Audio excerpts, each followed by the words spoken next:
Hi guys, welcome to a mini vlog. For today's video is ala DIY era. So karon naglimpyo na ko diri sa lamisa ko nagipanghawanan kay naabot naman ni akong gi-order nga mini cabinet kaya akong plano is ipangbalhin tong ubang gamit ako siyang para medyo mahawan. So kay pulaano man kay ko so ganahan jud ko magbalhin-balhin para bago na sa akong pananaw. So ni diri struggle is real ko ari kay ang kaning iyang para sa kilid is nagkabaliktad. Mao lagi natapulan makaimutan og numbers good. Bitaw tanawa lang ninyo.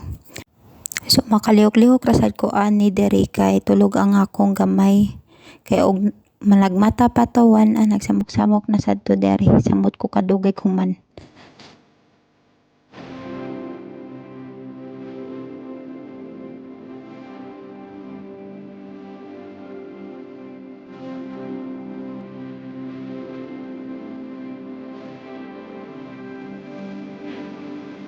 Kani diri nga part kay nag-trouble jud ko din kay nagbaliktad ang akong sani kaning para sa center.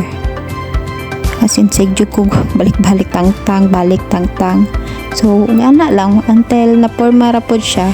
Pero ganahan man pud ko kaning mga symbol mo jud akong ganahan.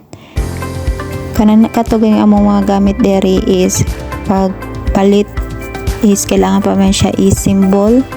So ako jud mismo ang ni kuan. Nara ko'y assistant.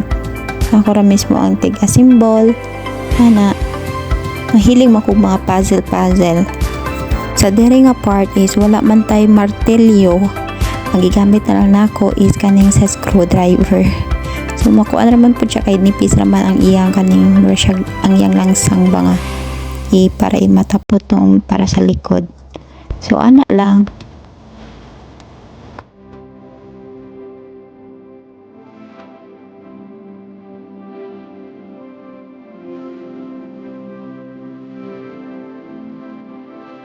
Finally, nahuman ra jud na ako. So, ari na sa ko sa lamisa next travel. Partira babugata. So, ako ra po siya gigwid-gwid o hinahinay kaya basi makakanang kanisa ni iyang tiles may kaliwala rasad. Ang problema na sa ang paghapsay sa ibutang until na perfect ra pud na kung say ang ibutang. So, maura ni siya guys. Salamat sa panonood. Bye-bye!